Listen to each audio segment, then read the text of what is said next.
everybody and welcome back to my channel. My name is Sabrina and I'm super glad to have you here. Today we are going to do my July wrap up. Oh, and my August TBR, which I forgot to grab. It's on the other side of the room. I'll be right back. If you can hear the fan in the background, it's very warm in this room, so I want to leave it on, so I'm going to. So, let's talk about the books that I read in July. So, in no particular order, number one is Click by Kayla Miller. This is a graphic novel and is a middle grade. It's about a little girl who has to go to her school's talent show and everybody has to do something, and her friends are not inviting her to the group she wants to be a part of, so she's feeling very left out. So she gets in touch with her aunt and her mom, and they're trying to decide what she should do for this talent show. This book was super cute, and I think it would be really good for like middle grades, as it's intended for them to see like their place can be wherever they want it to be. I really enjoyed this. I gave it a 4 out of 5 just because I've been really picky with my 5s lately, so that's why I gave it a 4 out of 5. The next book I read was The Silent Patient by Alex Michaelides. This book follows a psychologist, or is it a psychiatrist? Either way. He gets a job at the psychiatric facility, and he is super intrigued by this artist who is accused of murdering her husband. I'm so sorry, I'm stuttering all over my words. It's been so long since I filmed. He begins interviewing and working with her. The thing that is intriguing about her is, since she has been accused of this crime, she has not spoken a word. So I believe it's been 2 years. It doesn't say on the back, but I'm pretty sure it's been 2 years since she's spoken. So she starts to work with this psychologist, can't remember what he is, and he starts urging her to talk, and the plot twist at the end made me shriek. That's all I'm gonna say. I was listening to the audiobook. Did I scream? Absolutely. It was very good. I think I ended up giving this 5 stars. I can't remember, but it was very good, and I super enjoyed it. The next book I read was You Should See Me in a Crown by Leah Johnson. This book follows a girl who decides that she is going to run for prom queen because she needs scholarship money. And girl, I feel that deep in my soul. So she ends up running for prom queen, and she is having her friends help her, and they are making her do all this different volunteer work that's required from the school to be prom queen, because it's like this huge deal in her town to be prom queen. And she is going to be one of the only black girls to ever win prom queen, so it's a really big deal for her and the school. And there's some people plotting against her, some people plotting for her. There's a boy involved. Overall, it's your typical high school novel, but it involves some really good things that I think a lot of people should read more about, which is including being different in society's eyes, especially for her. She is being raised by her grandparents. She's a black woman in a place that's really filled with white people. She is lower class. Everybody in her school is high class. So I feel like this really lets you understand, just like Click did, that you belong wherever you think you belong, and it kind of gives you a lot of respect for people who know what they want and they're going to go for it whatever it takes. I ended up giving this book a 4 out of 5 stars simply because, like I said before, I'm having a really hard time giving people 5 stars lately, so it was a 4. The next book I read was The Burning by Laura Bates. This book follows a girl who moves from her town in England to Scotland, and it hints about halfway through the book that she went through a very traumatic experience, and so her mom uprooted their entire life to move to this new town, and this is following her. And there is talk of like witches and how she thinks she lives in a house from this witch, and I didn't really enjoy it, honestly. Half the time I didn't know what was going on. The other half of the time I was confused. The other half of the time I was slightly intrigued. So it was really hard to follow what was happening most of the time, and that's where I struggled. So I ended up giving this book a 3 out of 10. The next book I read was Fat Chance Charlie Vega by Crystal Maldonado. I'm so sorry I butchered that. What does this book talk about? I completely fucking forgot what this book is about. I remember what this book is about. I don't know what made me think, but this book follows Charlie Vega. Charlie Vega is a plus-size teenage girl, and this is basically just following her through her life. And there is a romance. Well, at the beginning, she's obsessed with this dude that's like an a-hole, and he doesn't like her, and he uses her to get to her best friend, who he thinks is better than her, and I resonate with that. And turns out at the end, there's like a guy that actually likes her, and it's so cute. I don't know. I really enjoyed this, but for some reason, my brain is not pulling out the information that was in this book, so... But it was cute. It was good, and I liked it. Next chance I read... The next book I read was Save the Date by Morgan Matson. This book follows a girl through the 3 days leading up to her sister's wedding. I hated this. Said it. I didn't like it at all. Morgan Matson, I don't like you. Everyone's gonna be like, oh my god, but it's Morgan Matson. I just didn't like it. It literally drug on and on and on and on. It drove me insane. You're telling me you fit, hold on, 416 pages for 3 days. Literally, it just drug on. And the main character was so sulky. She acted like she didn't really care. And I just did not like the way she acted a lot of the time, because she was acting like she was better than everybody. And I just, not a fan. I was really aggravated with her a lot, so I really was not a fan of this girl. Oh, I gave this 2 out of 5. And then my very last physical read was The Only Black Girls in Town by Brandley Gilbert. This is a middle grade, and this follows the only black girl in this little California town. She loves to surf. She's going into 7th grade. And then another black family buys the house across the street. So her 2 dads and the girl across the street and her mom, they form a bond for being the only black people in this town. And they end up finding these letters in the attic of the house across the street. And it turns out one of the white ladies was pretending to be black. So they this book was really cute. I really enjoyed this book. I love the surfing aspects, the middle school aspect, because you could not pay me enough to go back to middle school. And it was super cute. And I love the 2 main characters. I don't know why I can't remember their names. Alberta and Eddie. Alberta and Eddie.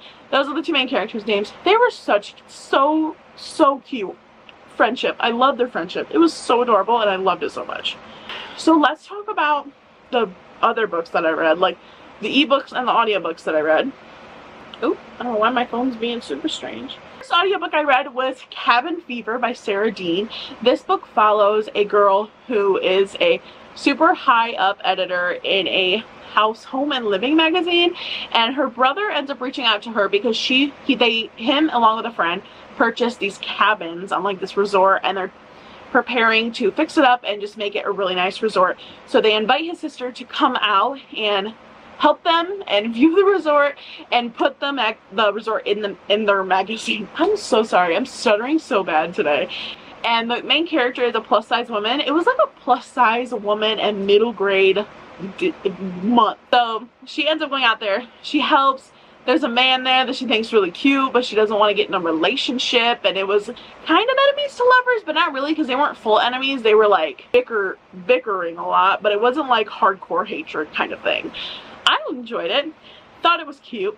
Made me giggle a couple times. What did I end up rating it? Let's find out, because I don't remember. I gave it a 2 stars, and I believe that's because at the end they got engaged, and I hate when that happens. Or like within the last like 2 chapters, well, all of a sudden it's like argument, they hate each other, but guess what, there's an epilogue where they love each other and they're married now. I don't like it. I don't like it, and maybe that's just me and you like it, but I don't like it at all. So the next 2 books I read was Power Play and Sinbin by Maria Lewis. Power Play is about a journalist who meets up with a hockey player because she wants to get his stories, and they end up falling in love. And Sinbin is basically the same thing, but they knew each other prior to working together. I don't know, it was kind of one of those, not really raunchy romances, but there was a couple spicy parts, but overall it was just like straight up romance. Sinbin is kind of enemies to lover, because he kind of made her life a living HEW hockey sticks when she lived in Detroit, and then she has to work with him again. The other one is kind of strangers to lovers, but then they hate each other, but then they're back to loving each other kind of thing. So it's like, are you lovers? Are you enemies? Do you like each other? What's going on? So that's what happened there. I believe I ended up giving both of those books a 3. Oh, Power Play was a 4. And then Sinbin was also a 4. I obviously don't know what I'm rating books lately. So the next book I read was A Date Swap by Lydia Westing. This was a Scribd exclusive audiobook, and if you want to listen to Scribd, there is a link down below you can click and get your first month free. This is not a sponsor. This is just because we like free stuff on this channel. So this book follows a girl who's heading to Hawaii for her sister's wedding, I believe, her cousin's wedding, and then a guy who's heading to his sister's wedding, and they don't have dates, but they told their parents they were bringing dates, and they don't want to tell their parents they don't have the dates because of what happened prior to the date. So they end up deciding they're going to pretend to be each other's ex-partners and go on to these weddings with each other. It didn't sound like a good idea when I read it, and it wasn't a good idea. But it ended up fine, I think. So yeah, it was a cute concept. I love books about Hawaii, probably because I want to go there someday, but it was a cute summer read. It was only like 4 hours long. I finished it so quickly, and it was absolutely adorable. Even if you want to know why, my rating on Goodreads literally says, I hate when books end with them dating for 3 days, and then the epilogue is like, guess what? They're married. Like, question mark? I literally hate it so much, and this book did it too. Next book I read was We're Not Free by Tracy Chee. This immigrants and American citizens who are of Japanese heritage that were put in internment camps during World War II. So it follows quite a few characters, but all of the characters' stories are woven together. It was so good. And really there's not much I can say that won't give it away. There was about 20 pages that I skipped over simply because it was kind of a war scene about one of the kids who end up being drafted into the war, and I don't really like war books, so I just kind of skipped over it until like I didn't skip, I didn't like not read it, but I just like skimmed it instead of actually reading it. I loved it so much. It was so good. I love historical fiction, and this was one of the historical fictions that you don't really hear about a lot simply because it's not told about a lot. I personally myself was not taught about Japanese internment camps in high school, and if we were, it was like super like glazed over. In my high school, we learned really heavily about the Holocaust and concentration camps and how the Jews were treated and how the Polish were treated, but we didn't really talk about how the Japanese and Germans were treated in America itself, and I think that's something that a lot of people should learn more about, and this was a fantastic way to do it in a way that was a storytelling. I love this book. I ended up giving it 5 out of 5 stars. Everything about it I love. It captured my attention 99% of the time, except for those couple pages about the war I just didn't enjoy, but I loved it. I recommend this book to so many people now. I just recommended it to one of the pharmacists I work with, and she picked it up and also loved it. So the next 2 books I read were Bonded by Thorns and Woven by Gold, the Beast of Briar series, number 1 and 2 by Elizabeth Helen. This is my favorite book of the year. Yup. So this book follows Rosalina. Rosalina's dad is an avid fairy hunter, and he believes his wife was taken by fairies, and so they end up stumbling into the Fae realm when they think her dad has been taken by fairies because he goes missing. And basically her dad was in jail in this castle in the Fae realm, and she rescues him, but they're like, no, he can't leave. He like stole from me because he tried to steal a rose for Rosalina, and she's like, I'll take his place. And so they let her dad go. They send him back to the human realm, and she ends up taking his place. And there are 4 princes. There is the Prince of Summer, whose name is Dayton, the Prince of Fall, whose name is Farah, and the Prince of Winter, his name is Cal, and the Prince of Spring, whose name is Ezrin. And it follows them breaking this curse. So they have a curse where they turn into wolves at night, and they got this curse because someone came to the door, asked for help, they said no, and this enchantress put a curse on them, and the only way to break this curse is to find their bonded. And I talked a lot about this book in one of my reading vlogs. I gushed and gushed and gushed about it. It was so good, y'all. The spice level is probably about a 4 out of 10. We'll say out of 5, because they were really steamy scenes, okay? And she has romantic relationships with all 4 of the boys. She's mates with 2. Am I ruining it for you? Was that a slight spoiler? Yeah, it was. She mates with 2 of them, and but she has relations with all 4. So it's kind of one of those books that if you're not gonna like it, you are absolutely not gonna like it. But I absolutely loved it. In the second book, which is Woven by Gold, it's mostly set in the fall realm. So as I was scrolling on, you know, book talk about this book like we all do, I learned that there's going to be 7 books in the series by the author, so we're on number 3. 3 comes out in December. So this one was set in the fall realm, and it's going to be a war between the fall and winter realms, because the winter realm is kind of freezing all their crops because the winter is coming into fall. So yes, it sets place there. There's a scene in the Below, which is basically the hell. I gotta stop talking about this book, or this whole wrap up is going to be about this book. It was so good. 10 out of 10 would recommend. The next book I read was Must Love Books by Shauna Robinson. This book follows a girl who works at a publishing company, and they basically are doing cutbacks.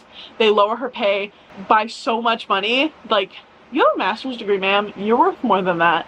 She ends up having to get a part-time job at another publishing company, which isn't allowed, and she ends up falling for an author they're about to sign, and I enjoyed it. It wasn't a bad story. It just wasn't something that I'll probably ever want to read again.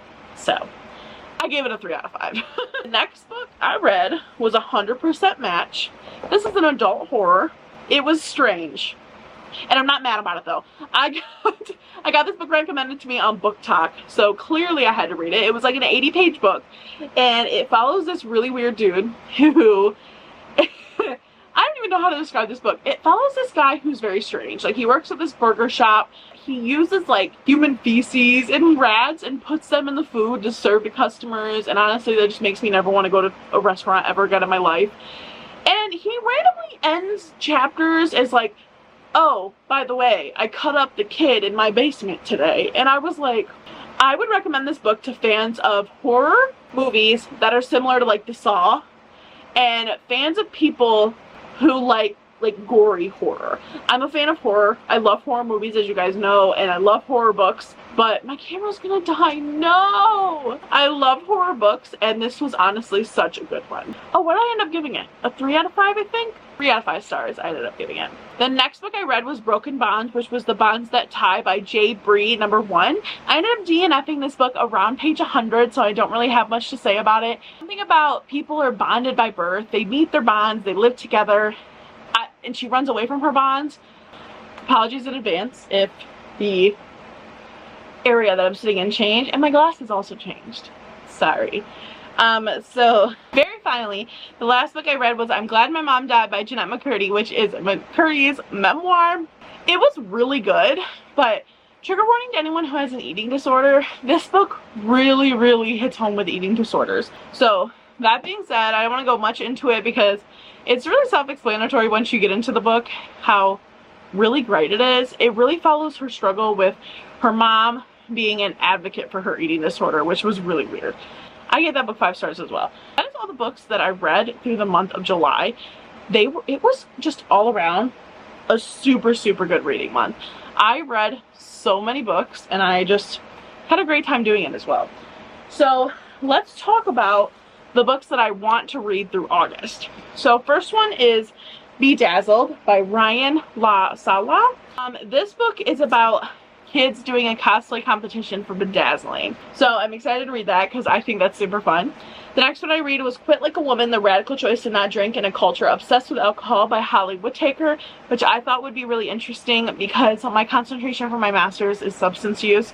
So I'm really hoping I'll enjoy this one. Next book I have is The Night Country by Melissa Albert. I read The Hazelwood not too long ago and I super enjoyed it, so I'm hoping I'll enjoy this one just as much. The next one I have is my long-awaited final book to the Bridge of Souls series the Bridge of City of Bones series is The Bridge of Souls by Victoria Schwab. I'm very excited. I have loved the series. This is the special edition from the book box, I'm pretty sure. This is the cutest thing ever. I am so excited. Next one I have is The People We Meet on Vacation by Emily Henry. I've heard mixed reviews on this book, so I'm hoping I actually really enjoy it. Next one I have is The Unpopular Bow by Jasper Sanchez. I'm pretty sure this is literally just about class president. Oh no, maybe? Yeah, it talks about being part of the in crowd. Oh, wait, I know what it's about now. It's about a guy named Mark, and his dad is a congressman, and he has to pretend that he is a cis man. In reality, he is trans. I'm very excited for this. I love books about the LGBTQ community. So sorry if it sounds weird. Next is the Hawthorne Legacy, which is the second book to the Inheritance games. I know the third one came out recently, and I still haven't read the second one, so hopefully I can read this soon and pick up the third one. The next one I have is Party of Two by Jasmine Gilroy. This just seems like a fun summer read, and look at that cover. It's not the most like USA cover you've ever seen. Next I have The Bodyguard by Catherine Center, which I've also heard so much about. So many people were so excited when this book came out, and I think I might pick up a paperback because I love Book of the Month, but these books are so big. Next one I got is, still has a bookmark in it because I started reading it, is Bunny by Mona Awad. I might read this month, or I might save it for a readathon in October. Not sure. Let me know what you think. And then finally, I have Sweet Home Alaska, which is a historical fiction about immigration to Alaska during the gold rush. That was a long video. This is my July read books wrap up, and then my TBR. I'm thinking of doing a TBR game. Let me know what you think about that. Without further ado, I think that's all. If you guys want to follow any of my social media accounts, those are also all in the bottom. There's a link for script and book of the month to get you book month free as well. And without further ado, I think that'll be all. I hope you enjoyed it. I love being back. This is super fun. And there's a new reading blog on Tuesday, and I can't remember what days I upload, but that is also in the description of my channel. So yeah, without further ado, I am going to take a thumbnail and edit this video, and I will see you guys later. Bye.